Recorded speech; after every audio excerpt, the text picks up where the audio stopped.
আসসালাতু খায়রুম মিনান নাওম।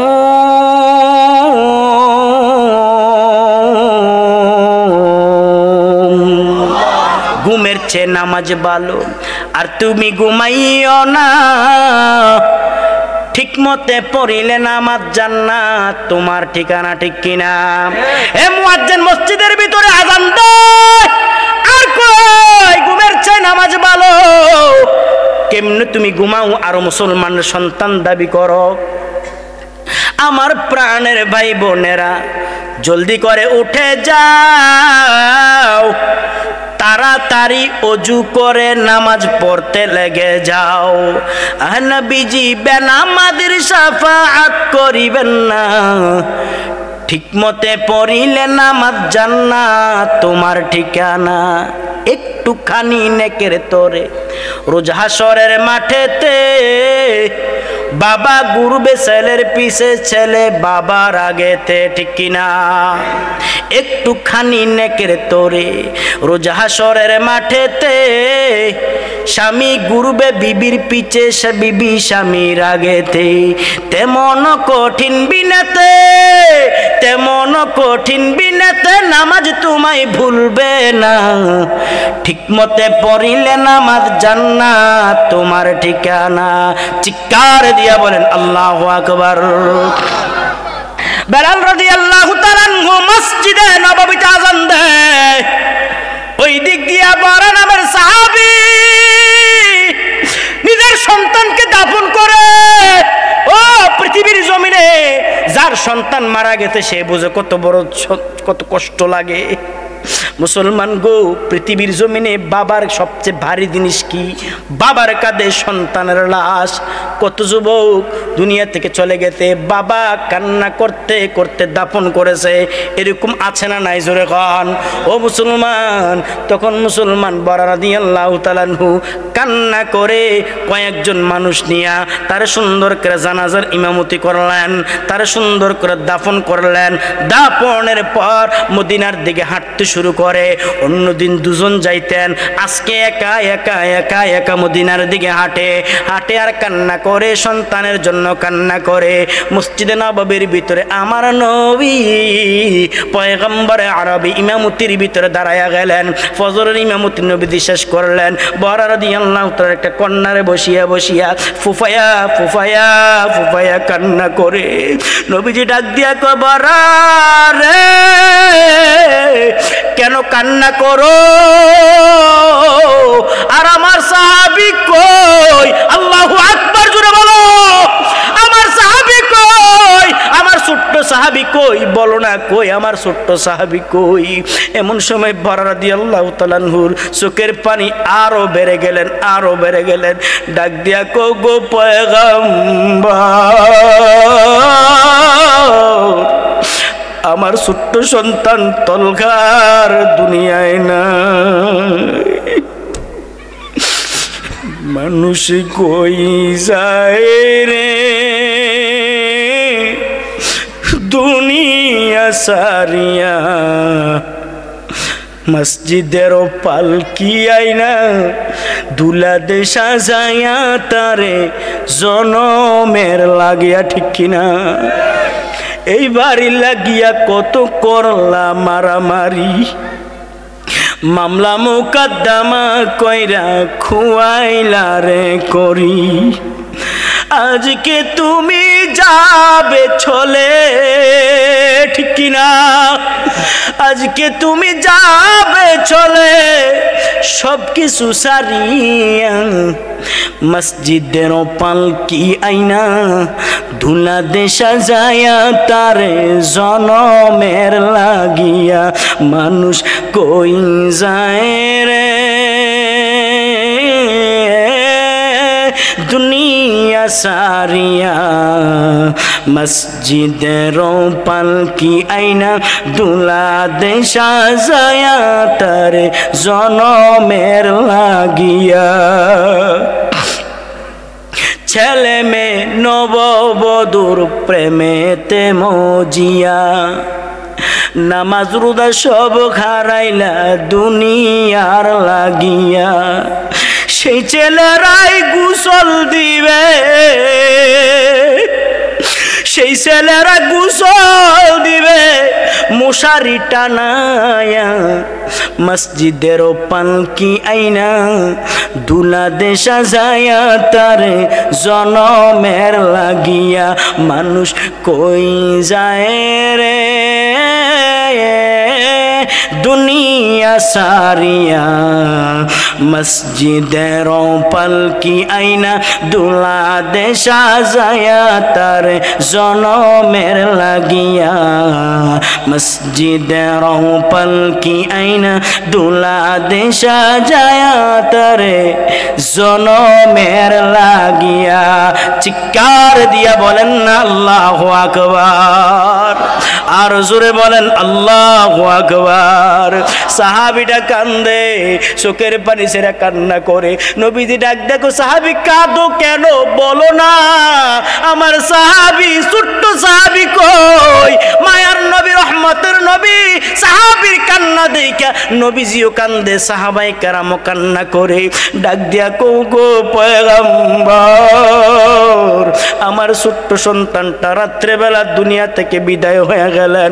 নবীজি ডাক দেখো সাহাবী রে কই, লাশ কই? গো পয়গম্বর, তার একটা ওসিয়ত ছিল।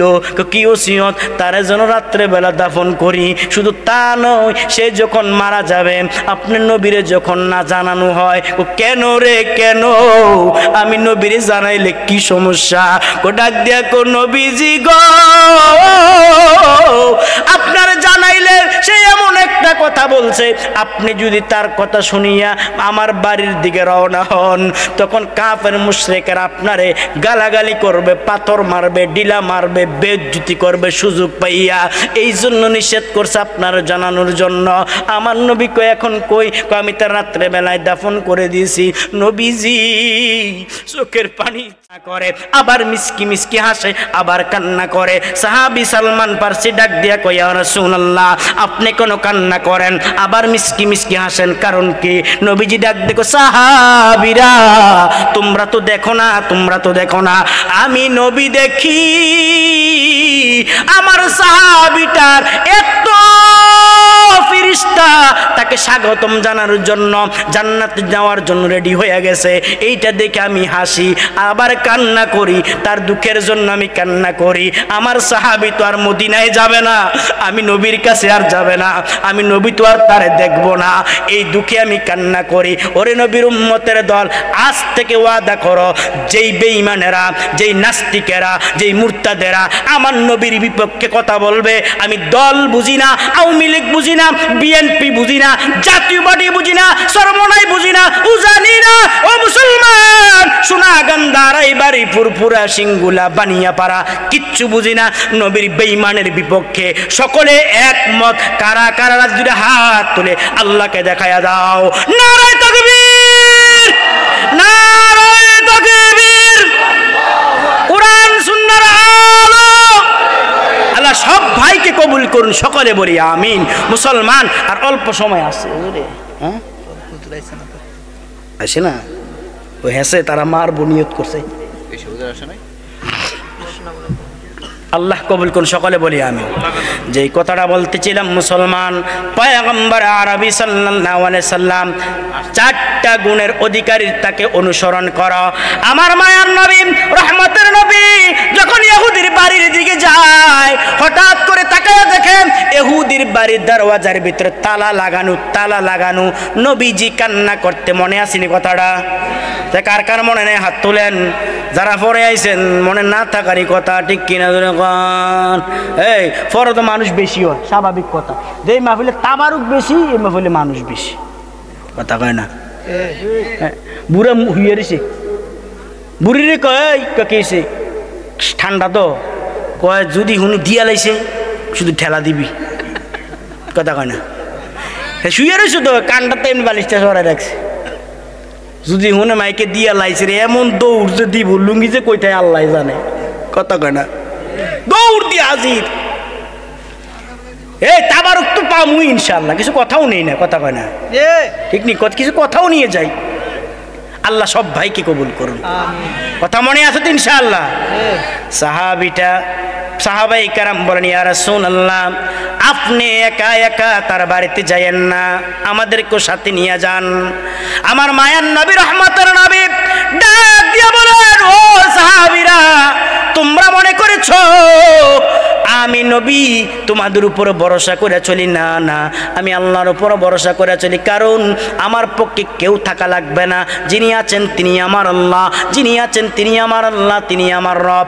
আল্লাহ তাআলা যদি কারো পক্ষে থাকে, আল্লাহ তাআলা যদি কারো পক্ষে থাকে, দুনিয়া তার জন্য চলা যথেষ্ট হয়ে যায়। ওরে নবীর উম্মতের দল, মায়ার নবী রহমতের নবীর কাছে ইহুদি হাজির হয়। ওগো পয়গম্বর, প্রথমবার দাওয়াত দিলাম, ভাইগা গেলাম, আবার আপনার দাওয়াত দেই, আপনি কি আমার দাওয়াত গ্রহণ করবেন কিনা?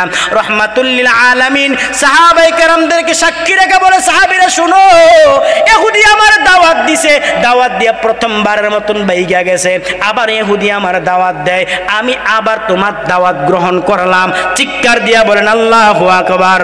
ও ইহুদি, যতবার দাওয়াত দিবা ততবার তোমার দাওয়াত আমি গ্রহণ করব। ইহুদি আবার দাওয়াত দিয়ে চলে গেলেন। নবীজি ইহুদির বাড়ির দিকে রওনা হয় দাওয়াত খাওয়ার জন্য, তার দ্বীনের দাওয়াত দেওয়ার জন্য। আবার কাছে তার গেটের সামনে যখন যায়, আবার দেখে গেটের ভিতরে তালা লাগানো, তালা লাগাই ইহুদি ভাইগা গেলেন। দুইবারের মতন, দ্বিতীয়বারের মতন ইহুদি পলাইলেন। পয়গম্বর আরবি সাল্লাল্লাহু আলাইহি ওয়াসাল্লাম কান্না করতে করতে মদিনায় রওনা হয়। সাহাবায়ে কেরাম কয়, হুজুর আবার বুঝি ইহুদি ভাইগা গেছে? হ্যাঁ, আবার ইহুদি চলে গেছে দাওয়াত দিয়া।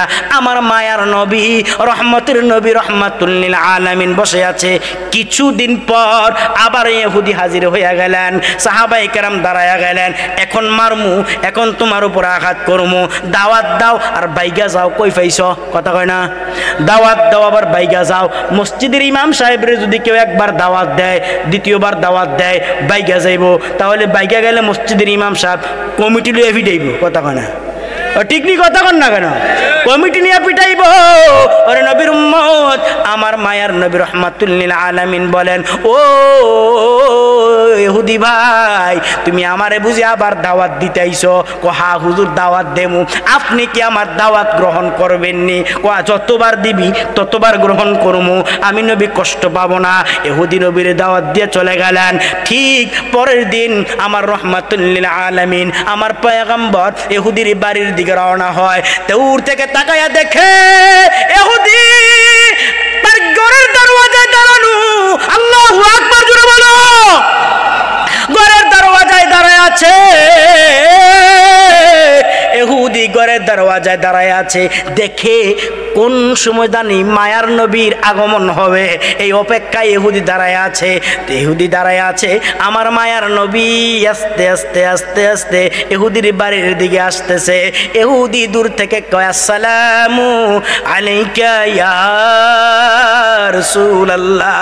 ওগো নবীজি, আপনি আগে আমার সালাম গ্রহণ করেন, আগে আমারে মাফ কইরা দেন। রাসূলকে মাফ কইরা দিলাম। ইহুদিরে কি হইছে সমস্যা? ওগো নবীজি, আপনি তো আমারে চিনেন নাই, আমি তো আসলে ইহুদি না, ইহুদির বড়রা। কেমন? আমি একজন তাওরাতের কিতাবের আলেম। আল্লাহু আকবার, জোরে বলেন। তাওরাত কিতাব পড়ি, তাওরাত কিতাব পড়ি মুসলমান। এই কোরআনটা হাতে নিয়ে আবার মনে হয়ে গেলেন তাওরাত কিতাবের আলেম। তাওরাত কিতাবের আলেমের দাম বেশি না কোরআনের আলেমের দাম বেশি? রাস্তে কইলেন কেন? জোরে কন, কোন আলেমের দাম বেশি? তুই জোরে কও না, আরো জোরে কও। তুই মনে করো তুমি কোন লাগতো না নাকি? আরো জোরে, আরো জোরে। কিসের কিসের? কোরআনের। কোরআনের কোন মুমিনের জবান দিয়া যদি একবার কোরআন উচ্চারণ হয়, আল্লাহ তাবারক ওয়া তাআলা তার আমলনামায় 40টা নেক দান করে। জোরে কোন কোরআন, আরো জোরে কোরআন। এই কোরআনকে মনে করেছো এটা কোরআন সাধারণ বই না, মুসলমান না। ইতিমধ্যে শুনলাম একদল বেঈমানেরা ওয়াজের প্যান্ডেলে বলে ওযু ছাড়া নাকি কোরআন ধরা যাইব। না, মুসলমান না, না মুসলমান না। আল্লাহ তাবারক ওয়া তাআলা বলেন, লা ইয়ামাসসুহু ইল্লাল মুতাহহারুন। সমাধান চাও যদি জীবনে মরণে ফিরে যাও খুঁজে নাও চোখ রাখো কোরআনে। আল্লাহ আকবার কয় না রে, কোথায় কোথায়? সমাধান চাও যদি জীবনে মরণে ফিরে যাও খুঁজে নাও চোখ রাখো কোরআনে। সমাধান ও সমাধান তবে পাবে সুখ শান্তির ঠিকানা যদি মেনে নাও তুমি মনে প্রাণে। সমাধান সমাধান চাও যদি জীবনে মরণে ফিরে যাও খুঁজে নাও চোখ রাখো কোরআনে। সমাধান এ বাণী সকলের নয় শুধু মুমিনের, যারাই চলবে মেনে ভুল পাবে কোরআনে। ঠিক কিনা? আরো জোরে কোন ঠিক কিনা? এ বাণী সকলের নয় শুধু মুমিনের, যারাই চলবে মেনে ভুল পাবে কোরআনের। এ দুনিয়া আর সেই দুনিয়া রক্ষা পাবে তুমি দু জাহানে। সমাধান সমাধান চাও যদি জীবনে মরণে ফিরে যাও খুঁজে নাও চোখ রাখো কোরআনে। সমাধান তো চির মুক্তির ডাক এ যে মহাবাণী, জোরে বলেন কার কালাম? আস্তে কেন হয় যুবকরা বলেন কার কালাম? এ যে মহাবাণী আল্লাহর কালামে পাক। গড়ে কিনবা তুমি রাষ্ট্রে বলো, ঠিক কিনা? এ রাষ্ট্র চলবে কোরআন দিয়া। আলেম উলামারা রাষ্ট্রকে কোরআন দিয়ে চালানোর জন্য কতই না বক্তব্য দিয়েছে। যারাই দিয়েছে তারাই অথবা জেলখানার মেহমান হয়েছে, যারাই দিয়েছে জেলখানার ভিতরে মারছে, যারাই দিয়েছে মুসলমান বেঈমানদের হাতে তাদেরকে পরাজিত করা হয়েছে, তাদেরকে বেইজ্জতি করা হয়েছে। এই কোরআন দিয়া রাষ্ট্রে চলবে। কারা কারা চাই দুটা হাত তুলে আল্লাহকে দেখাও। তাকবীর, নারে রাসালাত, ইয়া রাসূলুল্লাহ, কোরআনের আলো করে করে যাব। এ মুসলমান বলতে চাই কোরআন দিয়ে রাষ্ট্র চললে অবশ্যই বাংলাদেশের উপরে শান্তি আসবে। ঠিক কি না? জোরে বলো।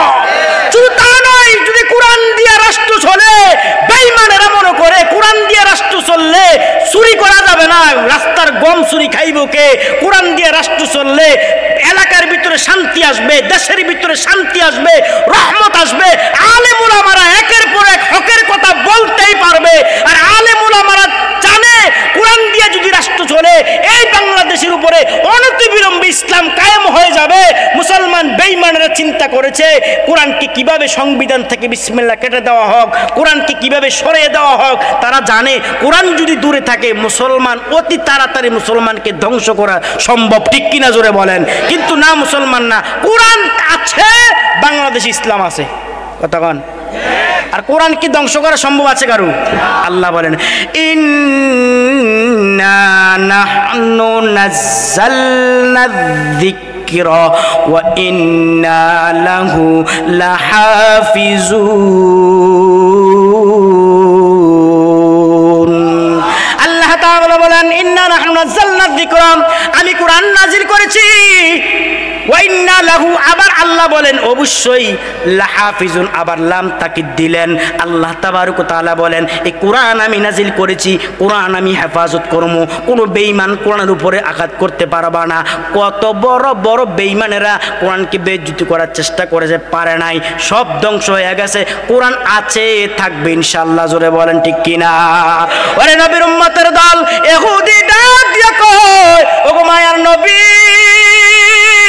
আমি তো ইহুদি না, আমি এমন একজন আলেম, আমি তাওরাত কিতাবের আলেম, আমি তাওরাত কিতাবের আলেম, তাওরাত কিতাবের হাফেজ। ওগো পয়গম্বর, আমি চেয়েছি তাওরাত কিতাবের ভিতরে পাইলাম যে আখিরি নবী হবে তার নাম মুহাম্মদ সাল্লাল্লাহু, বাবার নাম আব্দুল্লাহ, মায়ের নাম আমেনা। তাওরাত কিতাবের ভিতরে পাইলাম বাবার নাম আব্দুল্লাহ, মায়ের নাম আমেনা, তার নাম মুহাম্মদ। আমি খুঁজে খুঁজে দেখলাম আপনার নাম মুহাম্মদ, আপনার আপনার বাবার নাম আব্দুল্লাহ, আপনার মায়ের নাম আমেনা। তবে হ্যাঁ, তাওরাত কিতাব যখন পড়ি, তাওরাত কিতাবের ভিতরে পাইলাম আখির নবী, শ্রেষ্ঠ নবী মুহাম্মদুর রাসূলুল্লাহ সাল্লাল্লাহু আলাইহি ওয়াসাল্লাম যিনি হবে, তার চরিত্রটা এত ভালো হবে, তার যত বেশি কষ্ট দিবে সে তত বেশি দোয়া করব। সুবহানাল্লাহ জোরে খন। আরেকটা কথা মনে হয়েছে, নবীজি একদিন এক ইহুদির থেকে কিছু টাকা ধার নিছে। ইহুদি ভাই, তুমি কিছু টাকা আমার ধার দাও। নবীজি ধার নেওয়ার পরে নবীজি বললেন, আগামী শুক্রবার তোমার টাকা আমি পরিশোধ করে দেব। ইহুদি কই, মনে থাকবে তো? কই, ইনশাআল্লাহ মনে থাকবে, আগামী শুক্রবার তোমার টাকাটা পরিশোধ করা হবে। পয়গম্বর আরবি যখন চলে গেলেন, ইহুদি ঠিক বৃহস্পতিবারে নবীজির দরবারে হাজির। নবীজি সাল্লাল্লাহু আলাইহি ওয়াসাল্লামের ঠিক গর্দান মুবারকের ভিতরে রুমাল ছিলেন, রুমাল ইহুদি পিছন থেকে রুমাল এত জোরে টান দিছে, ডাক দিয়া কয়, পয়গম্বর ও মুহাম্মদ, টাকা আনতে মনে থাকে কি দিতে মনে থাকে না? নবীজির চেহারাটা এইভাবে রুমাল দিয়ে চিপ পরিয়া নবীজির চেহারাটা লাল হয়ে গেছে, চোখটা রক্তবর্ণর হয়ে গেছে। ওমর রাদিয়াল্লাহু তাআলা তরবার নিয়ে দাঁড়াইয়া গেলেন, তার গর্দান ফালাইয়া দিব। আমার মায়ের নবী কো, দাঁড়াও ওমর, দাঁড়াও, না না দেখি না কে এসেছে। নবীজি পিছন দিকে তাকায়া দেখে পাওনা দাঁড়াইছে, পাওনাদার। নবীজি কো, পাওনাদার আসছো, বসো। আর আমরা এরকম গর্দানটা ফালা তার, তুই আমার গলার ভিতরে আঘাত দিছি, কুত্তুর টিয়া দিবে কাটারে, তুই না মেরে দিস। কথা কয় না, এ কথা কয় না, ঠিক নি? দোকানদারের ভিতরে বাকি খায়,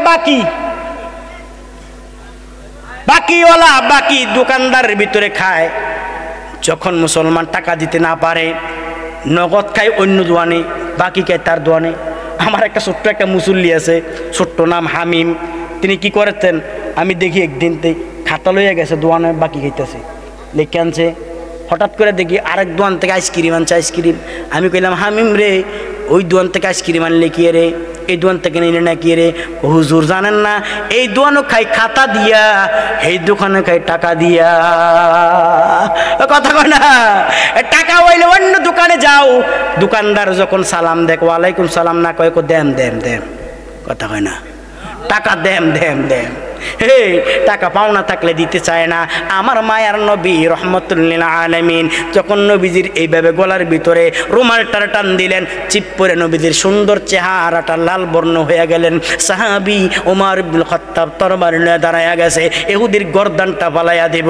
নবীজি ডাক দেখো, ওমর না না না, এটা পাওনাদার আসছো, বসো। কেন আসছো? এই মুহাম্মদ টাকা আনতে মনে থাকে, দিতে কি মনে থাকে না? নবীজি কই, ও ইহুদি ভাই, টাকা দেওয়ার কথা তো শুক্রবার, আজকে তো বৃহস্পতিবার, তুমি আজকে কেন আসলা? এমন সময় সাহাবী উমরের রসুল ডাক দিয়া কয়, উমর তোমার কাছে কিছু টাকা আসেনি? কয়, আমার কাছে আছে। তারে দিয়া দাও। আবার তাকে যে তুমি ধমক দিছো, জরিমানাও কিছু দিয়া দিবা। ইহুদি যখন এই কথা শুনলেন, ইহুদি ডাক দেখো, ইয়া রাসূলুল্লাহ, আমার টাকা লাগবে না, আমি আপনার পরীক্ষা করলাম, দেখলাম আপনার চরিত্রটা কেমন। ও পয়গম্বর, আপনি যে এত সুন্দর চরিত্র আমারে দেখাইছেন, ইচ্ছা করলে আপনি আমারে মারতে পারতেন, আপনি আমার চরিত্রটা দেখাইয়া এই মুহূর্তে আপনি আমার কালেমা পরে মুসলমান বানায়া দেন।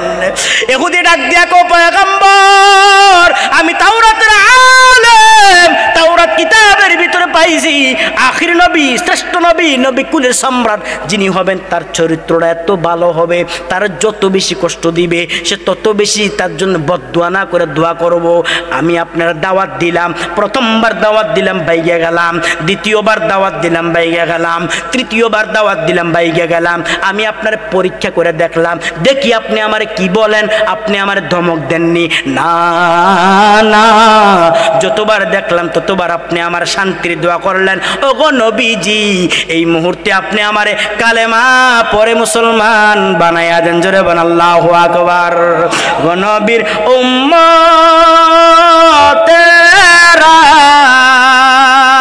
হয়ে জাহাজি দিশাহারা কোরআন হাদিস ছেড়ে চলো যখন যাহা চাই মনে নবী বিনে কে তোরাবে রোজ হাসরের ময়দানে ঠিক কিনা জোরে খান ও চারটা গুণের অধিকারী তার অনুসরণ করো এক নাম্বার যার চরিত্র ভালো ও দয়ারা এলাকার যুবক ভাই মুরব্বী বাবারা উচ্চ আওয়াজে বলেন সবচেয়ে চরিত্র ভালো কার আরে জোরে কোন সবচেয়ে চরিত্র ভালো কার যার চারটা গুণ তার অনুসরণ করো এক নাম্বার যার চরিত্র ভালো দুই নাম্বার যে বেশি সুন্দর সুবহানাল্লাহ কোন যে বেশি কি সুন্দর আপনি তো সুন্দর আমিও সুন্দর আমার মুখের ভিতরে মুরকার গুড় গন্ধ ঠিক নি আমার বগলের নিচে মুরকার গুড় গন্ধ আর আমার নবী যখন হাসি দিতেন তার দুই ঠোঁটের মাঝখান দিয়ে নূর বের হইতেন আমার নবীর মায়ার নবীর বগলের নিচে সুন্দর মেশকের গেরান কইত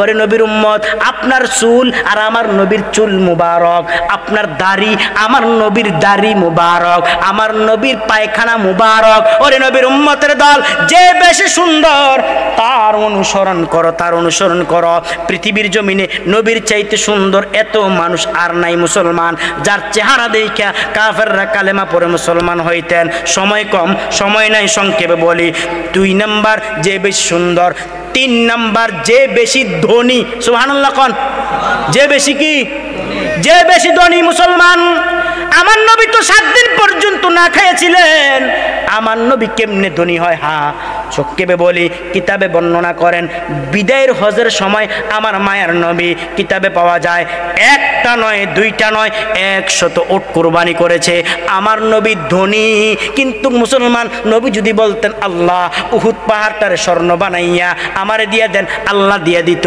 ওরে নবীর উম্মত মায়ার নবী রহমাতুল লিল আলামিন এটা চান নাই দুনিয়া চায় নাই আখিরাত চেয়েছে উম্মতের মায়ায় অনবরত কান্না করেছে এক নাম্বার যার চরিত্র ভালো দুই নাম্বার যে বেশি সুন্দর তিন নাম্বার যে বেশি ধনী চার নাম্বার যে বেশি বুজুর্গ যখন সুবহানাল্লাহ এ বুজুর্গ বুঝুননি বুজুর্গ কারে কয় যার দোয়া কবুল হয় কথা কয় না যার কি হুজাইছে যার কি হয় দোয়া আলহামদুলিল্লাহ তাবারুক আইতে আছে চিন্তা করেন নিন চলে চিন্তা করা যেত না আস্তে আস্তে আলহামদুলিল্লাহ জোরে খান এক নাম্বার যে বেশি চরিত্র ভালো দুই নাম্বার যার যে বেশি সুন্দর তিন নাম্বার যে বেশি ধনী এমন কোন কোটিপতি নাই হজের সময় 100 উট কোরবানি করে আমার নবীজি 100 উট কোরবানি করেছে তিন চার নাম্বার যে বেশি বুজুর্গ নবীর চাইতে বুজুর্গ আর কে হইতে পারে আমার নবী যখন হাত তুলে দোয়া করে আল্লাহ দোয়া কবুল করে ঠিক কিনা জোরে বলেন ছোট্ট একটা কথা বলে আমি আমার আলোচনা শেষ পর্যায়ে নিয়ে যাব আবু হুরায়রা রাদিয়াল্লাহু তাআলা আনহু নবীর সাহাবী এমন সাহাবী জলিলুল কদর সাহাবী আবু হুরায়রা রাদিয়াল্লাহু তাআলা আনহু একদিন আমার মায়ার নবীর দরবারে কান্না করে নবীজি ডাক দেখ আবু হুরায়রা কেন তুমি কান্না করো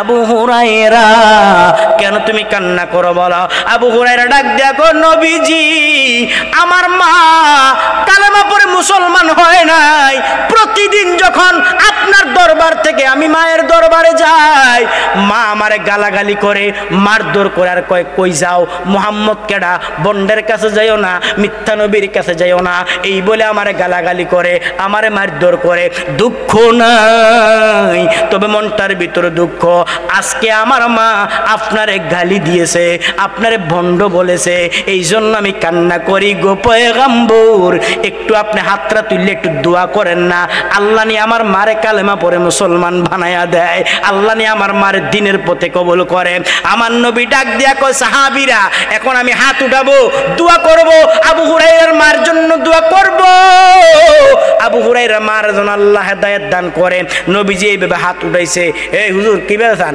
এইভাবে রসুল হাত উঠাইছে হঠাৎ করে আবু হুরায়রা দৌড় দিছে এই রসুল হাত তুলছে আমিও তো হাত তুলমু না দৌড় দেমু কতক্ষণ আমি আমিন বলবো, আর আবু হুরায়রা দৌড় দিছে। সাহাবায়ে কেরাম এইভাবে ধরলেন, আবু হুরায়রা রাসূলের সাথে হাত তুলে আমিন না বলবা, তুমি কেন দৌড় দিলা? আবু হুরায়রা ডাক দেখো, সাহাবীরা রে তোমরা বুঝো না, আমি জানি রাসূল হাত তুলতে দেরি, দোয়া কবুল হইতে দেরি হবে না। ঠিক কিনা জোরে কও। দুআই খাস্তাম বদরগাহি ইলাহি হায়াতে দৌলতে ইলমি দরাজি তুহি কাদর জলিলুল্লাহ জাহাদার বহর হালে তুহি মেরা নিগাদার। আল্লাহ আল্লাহ তু মেরা মাবুদ है, अल्लाह अल्लाह तू मेरा मकसूद है। चिक्कार दिया बोलें अल्लाहु আকবার। ও নবীর উম্মত, আবু হুরায়রা দৌড় দিছে। আমি জানি রাসূল হাত তুলবে, দোয়া কবুল হইয়া যাইব। দেখি আমার মার কি অবস্থা, এই জন্য দৌড় দিছে। আবু হুরায়রা দৌড় দিছে, যাইয়া ঘরের সামনে ডাক এইভাবে টোকা দেয়, ফাকরা ইল বাব, হাদিসের ভিতরে এসেছে কোরআন রাকিকা, আস্তে করে টোকা দেয়। আবু হুরায়রার মা ডাক দেখো, বাবা আসছো, মুহাম্মদের দরবার থেকে মনে হয় আসছো, নবীর দরবার থেকে আসছো, একটু দাঁড়াও আমি তোমার দরজা খুলে দিচ্ছি। আবু হুরায়রা কয়, হায় রে, দোয়া তো কবুল হয়ে গেছে। আমার মা তো অন্য সময় ধমক দিত, ধমক দিয়ে আমারে বলতো, কেন আইছ, যা মুহাম্মদের দরবারে যা। আর আজকে বলতেছে একটু দাঁড়াও, আসতেছি। আবু হুরায়রা রাদিয়াল্লাহু তাআলা দাঁড়ায় আছে। মা দেখি পানির শব্দ, গোসল করতেছে, গোসল করে আবু হুরায়রা দাঁড়ায় আছে। আস্তে করে যখন ঘরের দরওয়াজা খুললেন, খোলার পরে কো, মা কি কো, মারবা না? ও না রে মারবো না, তোর এত গালাগালি করি, মুহাম্মদের দরবার সারস না। আজকে দেখমু মুহাম্মদরা কেমন, আর মুহাম্মদরা কেমন একটু দেখমু, নে আমার নিয়ে যা, মুহাম্মদের দরবারে নিয়ে যা। আবু হুরায়রা রাদিয়াল্লাহু তাআলা আনহু মাকে নিয়ে মুহাম্মদের দরবারে যায়। নবীর চেহারা দেখা ওই মা ডাক দেখো, হুজুর আমার ছেলের মতন আমারও কালেমা পড়ে মুসলমান বানায়া দেন। আরে নবীর উম্মতের দল সব চাইতে বুজুর্গ যে, তার অনুসরণ করো, অর্থাৎ নবীর চাইতে বুজুর্গ আর কেউ হইতে পারে না। যত বড় বড় আল্লাহওয়ালা দেখো, নবীর নিচে না উপরে। আস্তে করেন কোন সুরে গান, খাজা মাইনুদ্দিন চিশতি নবীর নিচে না উপরে। আরে আরেকটা কথা মনে হয়েছে বলমুনি, খাজা মাইনুদ্দিন চিশতি রহমাতুল্লাহ আলাইহি দ্বীনের দাওয়াত দিলেন, বুজুর্গ মানুষ, লক্ষ লক্ষ কাফের কালেমা পড়ে মুসলমান হয়। একদিন মার কাছে যায়, মা গো আমার একটা খবর আছে, সুখবর। কি সুখবর? আমার হাতে লক্ষ লক্ষ কাফের কালেমা পড়ে মুসলমান হইছে। মা কয়, তোর বুজুর্গি এটা আমার বুজুর্গি। কোনা কেমনে? আমার বুজুর্গি, আমার কেরামত দেখে তারা কালেমা পড়ে মুসলমান হইছে। কোনা আমার বুজুর্গি। আসলে বলেন তো, মায়ের বুজুর্গি না সন্তানের বুজুর্গি? আর হুজুরে কন, কেমনে সন্তান বলো, কেমনে সন্তান? কয়, মা গো মা তোমার বুজুর্গিটা কেমনে একটু বলো। মা ডাক দেখো, মঈনুদ্দিন শুনিয়া রাখ, তোরে আমি মায়ের বুজুর্গি কেমন, এমনি ওলি হইছো না। ও মুসলমান, মারে কষ্ট দিয়া, বাবারে কষ্ট দিয়া ওলি হইবা, বেয়াদব ছাড়া কিচ্ছু না। ঠিক কথা কনা? মারে কষ্ট দিবা, আর বড় বড় ইঞ্জিনিয়ার হইতে পারো, টাকার মালিক হইতে পারো, কিন্তু অসম্মান হইবা, বেজ্জুতি হইবা। জায়গা জায়গা তোমার মানুষে বেজ্জুতি করবো, ঘুষখোর বলবো, সুদখোর বলবো। ও মুসলমান, মা বাবারে কষ্ট দিও না, মা বাবার জন্য দোয়া করবা, আর দোয়া নিবা। মার দোয়া ওলি হওয়া যায়, মার দোয়া আল্লাহওয়ালা হওয়া যায়। আমার মতন যুবক, আমি কেমনি চেয়ারে বসলাম, মার দোয়া, বাবার দোয়া, উস্তাদ মুরব্বীদের দোয়া, শ্বশুর শাশুড়ির দোয়া করে। এই জন্য আল্লাহ এই চেয়ারের ভিতরে বসাইয়া আল্লাহ দিনের কথা বলায় রাত কি রাত। গত রাত্র 2টা প্রোগ্রাম করেছি, আজকে এখানে আগামী দিন 2টা প্রোগ্রাম আছে। ওরে নবীর উম্মতের দল, একটু মনটা কানা করে শোনো। ওরে নবীর উম্মত, মা বাবার মনে কষ্ট দিও না। মা খাজা মঈনুদ্দিন চিশতি রহমাতুল্লাহি আলাইহি বলেন, আম্মা গো বলো না তোমার কি বুজুর্গ, একটু বলো। মা ডাক দিয়া কয়, আব্বু তুমি যখন ছোট্ট ছিলা, রাত্রিবেলা যখন ঘুমাইতা আর যখন কান্না করতা, দুধ দুধু খাওয়ার জন্য কান্না করতা, দুধু খাওয়ার জন্য কান্না করতা। আমি মা তো ইচ্ছে করলে পারতাম তোমার সাথে সাথে দুধ খাওয়াইতাম, না না, প্রচন্ড ঠান্ডার ভিতরে আমি আগে উঠতাম, ওইটা অজু বানাইতাম। আল্লাহু আকবার, জোরে বলেন। কি বানাইতাম? কি অজু করতাম, অজু করিয়া তোমারে তারপরে পবিত্র হইয়া দুধ দিতাম। এবার বলো, ইচ্ছে করলে তো আমি পবিত্র অপবিত্র পাকে তোমার দুধ খাওয়াইতাম, না না, আমি তো তোমার কখনো অপবিত্র পাকে দুধ খাওয়াই নাই, আমি তোমারে পবিত্র হইয়া দুধ খাওয়াইছি। বলো না মঈনুদ্দিন, ওলি হইছো যে আমার বুজুর্গ না তোমার বুজুর্গ? মঈনুদ্দিন চিশতি ডাক দিয়া কয়, মা এটা ইনশাআল্লাহ কোনো সন্দেহ নাই তুমি মায়ের বুজুর্গ হয়ে লক্ষ কাফের কালেমা পড়ে মুসলমান হইছে। এ মুসলমান, আজকে মাহফিলের সভাপতি বানিয়াপাড়ার পীর সাহেব হুজুর এমনি এমনি হয় নাই, মারে কষ্ট দিছে মনে হয়, আমরা কথা কন না, বাবারে কষ্ট দিছে না, মার দোয়া বাবার দোয়া অলি হইছে, মার দোয়া বাবার দোয়া অলি হইছে। এমনি না ও যুবক, মার মনে কষ্ট দিও না, বাবার মনে কষ্ট দিও না। বাবারে যদি হারাও বুঝবা কি জানে হারাইছো, মার যদি হারাও বুঝবা কি জানে হারাইছো। মা এত বড় সম্পদ, জানি না এই মাহফিলে কার মা জানি কবরে, কার বাবা জানি কবরে, মুসলমান জানি না। ও যুবক, মারে হারাইয়া ফেলেছ, বাবারে হারাইয়া ফেলেছ, দুয়ার দরওয়াজাটা বন্ধ। মা তোমার নিয়ে কত কষ্ট করেছে, 10 মাস 10 দিন গর্ভধারণ করিয়া তোমার জন্ম দিতে যাইয়া মা কতই না কষ্ট করেছে, কতই না কষ্ট পাইছে। জীবনের মূল কষ্ট মায়ের প্রসব বেদনায়, 7 আসমান 7 জমিন তখন